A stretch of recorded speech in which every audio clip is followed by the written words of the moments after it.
Stand by for Titanfall 2 review. Okay, so this is not a full game review. The tech test was just a display, a little bit of a taste as towards what was coming, a simple appetizer. But either way, it may be the only on-hands experience we have until the full game. We're 2 months out. There is a chance that maybe late September we get a beta, but everywhere I've looked, I've never found any actual concrete evidence that one is coming. So this may have been our only taste of the game at all. What's going on, guys? How you doing? My name is Pone. Welcome to the channel. If you guys enjoy Titanfall or just FPS in general, be sure to subscribe. Stay tuned. You're going to love it here.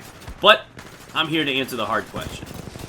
Will this game stay populated? Will it succeed? And how does it fare against the other competitors, Battlefield 1 and Call of Duty, that it is matching up against in Q4?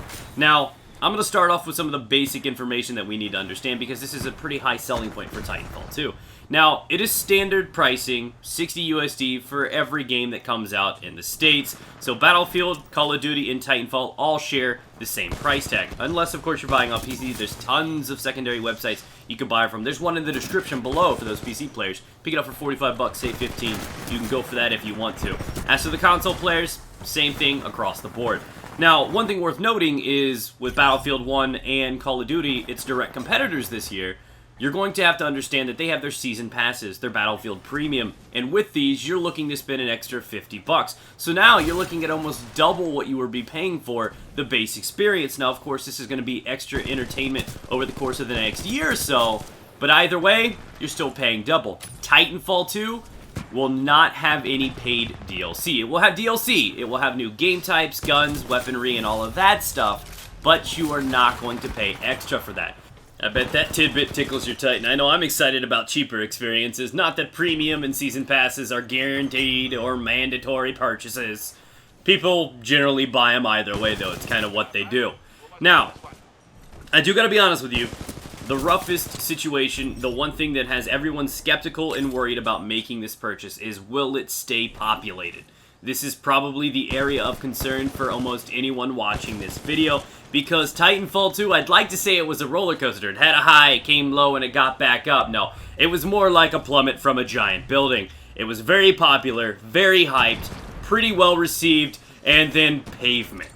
It did fall off hard, and I'm not gonna lie, this is to be expected from a first-year title. Rarely do they inch by and survive with a steady and healthy player base because people do not know what to expect. There's a lot of skeptics, a lot of people that don't know what to do, and generally what happens though, and at no fault to the games themselves, but there are already established franchises out there. Your Call of Duties and your Battlefields that have been going on for a decade or longer, and that's where a lot of their friends are gonna be jumping onto, and with this, they know that's where they migrate to. And that's generally because they fall back to the game, not necessarily because they're better, but because more people are playing it, that's where their friends are, they're gonna follow the flock.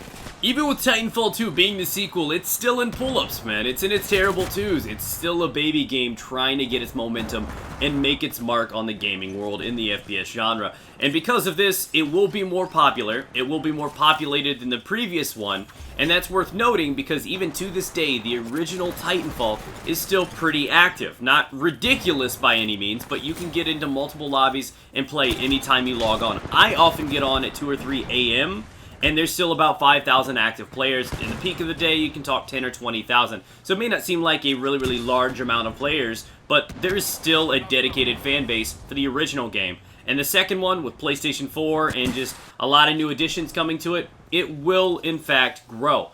The big question you have to ask yourself is, with so many of these games coming out at the same time, during the same window, like a month apart, which one of them do you buy? Now, some people are going to pick one. And then, obviously, you have a pretty hard decision ahead of you. But a lot of people are going to go with two, or if you can afford it, all three would be a great option with Call of Duty, Battlefield, and Titanfall. But what really is going to probably define the experience is people are going to pick one or the other between Call of Duty and Titanfall this year.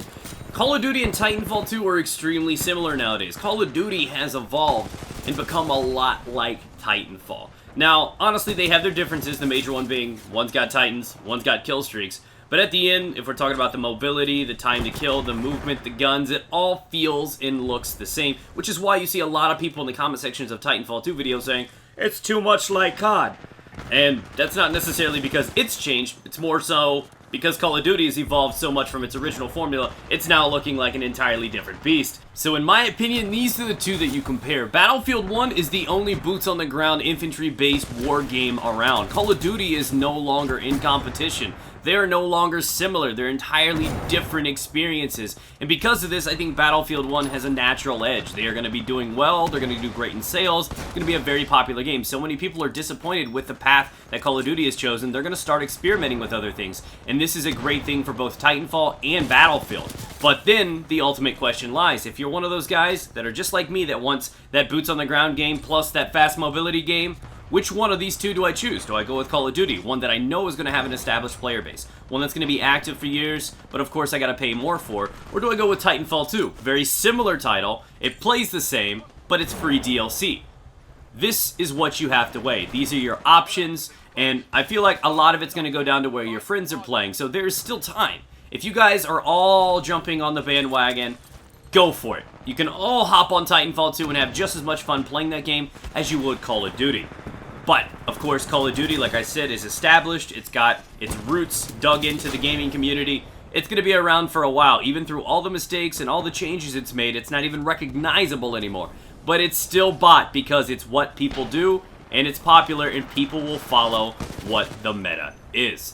So that's how I feel. The game itself, it played fun. I can't really dissect too much of what we experienced because this was an outdated build inside the tech test. I can't say that it was surprising that the guns were actually quite balanced, with the exception of the assault rifle. The carbine, which was the R201, was a little too strong. And of course, the spawn system could use a definite rework, and that's probably their only big issue that I noticed from my experiences with the game. But it looked promising. It looked exciting. I'm curious to see how they're going to do the campaign, since this is the first time they've added it into the game. It's supposed to go with the feel and the emotions, the character bonding between Pilot and Titan. So I'm curious to see where that goes. I've always loved seeing like Iron Man and Jarvis and things like that come together. So I'm interested to see how that chemistry unfolds. And the only other thing that I think they need to do is I feel like they constantly keep playing catch-up.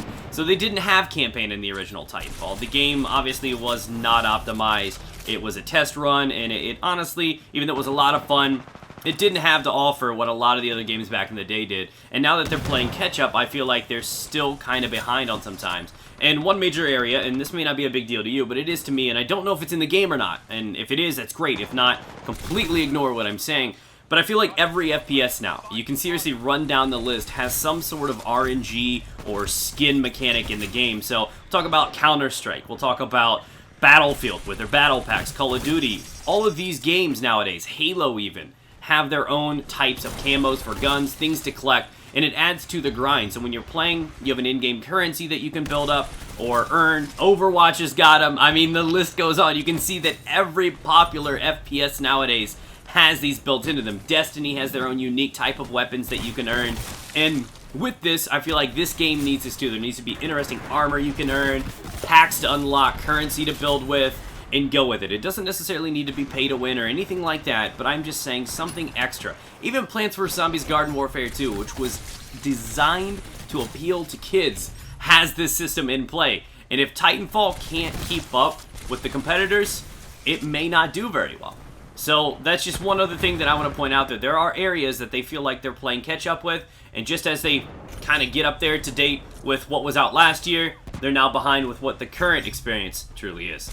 So that's the only thing I have to talk about. That's how I feel. I'm personally getting it. I've actually honestly pre-ordered it. I picked up the big deluxe edition with the giant mask just because I'm into roleplay, and I can't wait to unleash my amped hardpoint on my wife. But that aside, it's super exciting. I can't wait to play it. It's 2 months out. I am choosing this personally over Call of Duty. If I had to pick, this is the route that I would take. You make your own decision, watch some gameplay, do your own research. Don't only listen to me. So get out there, do a little homework. Let me know what you guys think down below in the comment section. Are you looking into this game? Are you going to pick it up? If not, what's your alternative? Take care, ladies and gentlemen. See you on the 28th of October.